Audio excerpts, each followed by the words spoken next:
براق۔ اب آگے کا سفر کیسے؟ علماء نے لکھا کہ احادیث کی روشنی میں کہ پھر حضور علیہ الصلوۃ والتسلیم کے لیے رفرف لایا گیا۔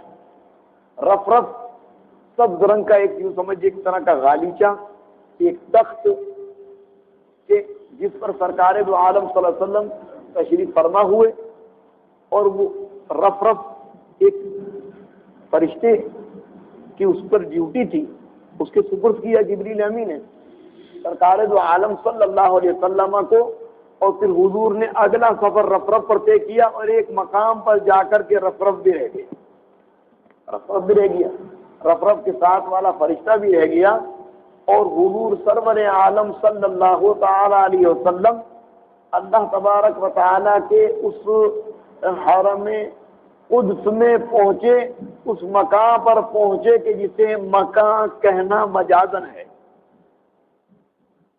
مکان مجاز، اس لیے کہ کہاں گئے کہ کچھ بھی نہیں ہے وہاں، دائیں کدھر آئے کدھر گئے کوئی بتا ہی نہیں سکتا۔ اس حرم پاک میں پہنچے، الحمدللہ اللہ تبارک و تعالی کا دیدار کیا، اللہ تبارک و تعالی کا کلام سنا۔ کیا گفتگو ہوئی کچھ پتہ نہیں۔ فَأَوْحَىٰ إِلَىٰ عَبْدِهِ مَا أَوْحَىٰ۔ اب ما اوحا میں تو جو کچھ تھا وہ تو جبریل کو بھی ہوا نہیں لگی، تو ہمیں کیا ہوا لگے گی؟ ہے کہ اس ما اوحا میں کیا ہے، وہ کیا کیا انعامات ربانیہ ہوئے، وہ کیا کیا انوار و تجلیات جو سرکار دو عالم صلی اللہ تعالی علیہ وسلم کے قلب اطہر پر وارد ہوئے ہیں، اور وہ کیا کیا فیضان جو اللہ کے اس حرم پاک میں پہنچنے کے بعد سرکار دو عالم صلی اللہ تعالی علیہ وسلم نے پائے ہیں، ہم اور آپ کیا جانے۔ اللہ تبارک و تعالی نے اس کو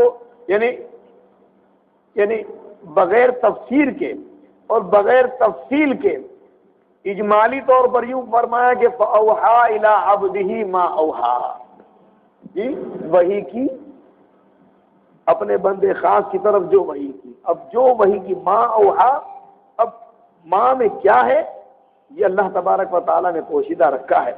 بہرحال جو کمالات، جو اعزازات، جو انعامات، جو نوازشات، جو اکرامات اللہ تبارک و تعالیٰ نے مرحمت فرمائے وہ حضور صلی اللہ تعالی وسلم نے لی جی۔ اور یہ دور سے معاملہ نہیں تھا، قرآن پاک بندہ نے فرمایا ثم دنا فتدلی، ثم دنا فتدلی، پھر قریب ہوا اور قریب ہوا، فکان قاب قوسین او ادنا، ہو گیا دو کمانوں یا اس سے بھی کم فاصلہ، اس سے بھی کم فاصلہ۔ اب دو کمان کیا ہے؟ تیر کمان جانتے ہو؟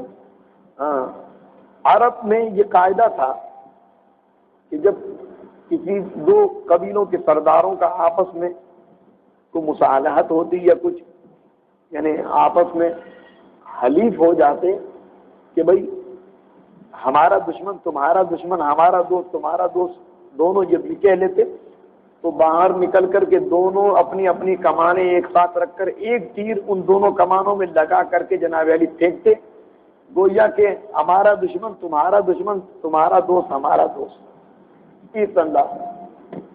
اب یہاں پر اللہ تبارک و تعالیٰ نے عرب کا وہ مزاج ان کا جو اس ماحول میں کلام الہی نازل ہوا تو فرمایا ثم دنا فتدلی فکان قاب قوسین او ادنا، تو قاب قوسین دو قوسین یعنی دو کمانوں اس سے بھی کم فاصلہ تھا، وہاں اللہ تبارک و تعالیٰ نے حضور علیہ الصلوۃ والتسلیم کو پہنچایا، اور سرکار دو عالم صلی اللہ تعالی علیہ وسلم نے رب کا جمال دیکھا۔ کیسا دیکھا کہ ما زاغ البصر وما طغی، نہ نظر بہکی نہ پھری، بلکہ مسلسل دیکھا اور خوب دیکھا، اور ایسا دیکھا کہ دل نے اسے جھٹلایا نہیں کہ ما کذب الفؤاد ما رأى، ما کذب الفؤاد، کیونکہ آدمی کوئی چیز دیکھتا ہے کبھی کبھی دل اس کی تکذیب کرتا ہے، دیکھا نہیں دیکھا، بھائی میں نے کوئی چیز دیکھی ہے شبہ ہوتا ہے کہ پتہ نہیں میں نے دیکھا بھی تھا کہ نہیں دیکھا تھا، دل اس کی تصدیق. تو اللہ رب العالمین نے فرمایا ما کذب الفؤاد ما رأى، جو دیکھا دل نے اس کی تکذیب نہیں کی، یعنی حضور علیہ الصلوۃ والتسلیم نے خوب ملاحظہ فرمایا. تو رؤیت باری تعالی اتنا قرب اور مسلسل، تو حضور علیہ الصلوۃ والتسلیم کی شان کیا ہوگی جی. موسیٰ بے ہوش رب بیکبر طوے سے پاس. حضرت موسیٰ علیہ السلام تو ایک تجلی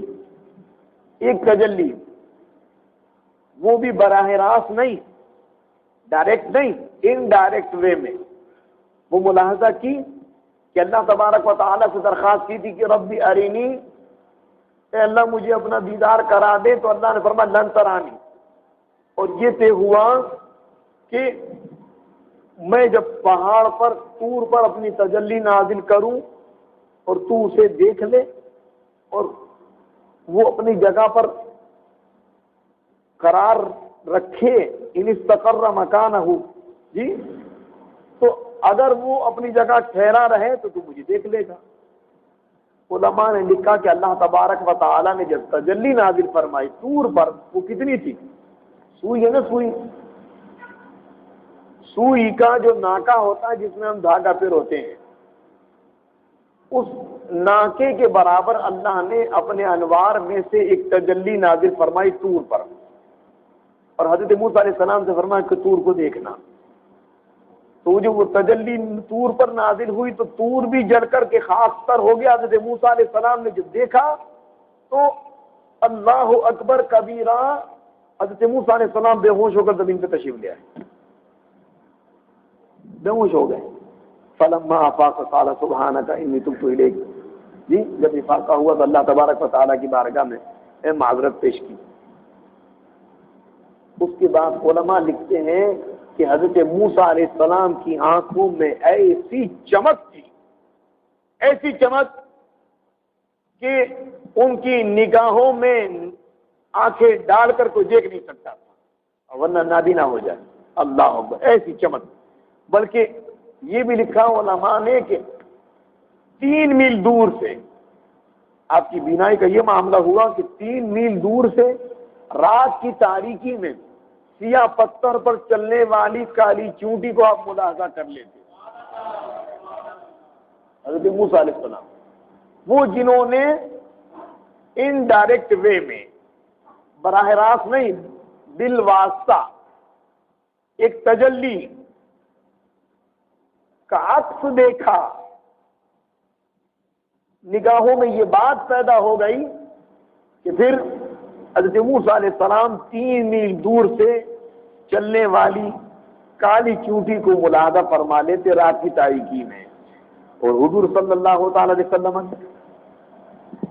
ثم دنا فتدلى فكان قاب قوسين او ادنى الحمد للہ علی احسانہ.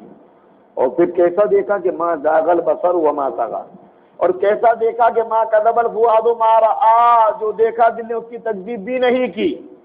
تو اب آپ دیکھیے پھر سرکار دو عالم صلی اللہ تعالی علیہ وسلم کی بصارت کا کیا معاملہ ہوا ہے. اللہ اکبر کبیرہ. فاوحى الى عبده ما اوحى، پھر وحی کی اللہ تبارک و تعالی نے جو وحی کی. اب وہ کیا کیا عطا فرمایا، کیا کیا اعزازات بخشے ہیں. اب لوگ کہتے ہیں کہ جناب علی اس کا علم تھا، اس کا نہیں تھا، اور اس کا تھا. ہر کمال کا اپنا ایک مقام ہے، ظہور کا ایک مقام. بتائیے حضور علیہ الصلوۃ والتسلیم کو اللہ تبارک و تعالی نے شفاعت کا منصب عطا فرمایا کہ نہیں فرمایا؟ فرمایا نا. حضور کو مقام محمود عطا فرمایا ہے کہ نہیں فرمایا؟ فرمایا.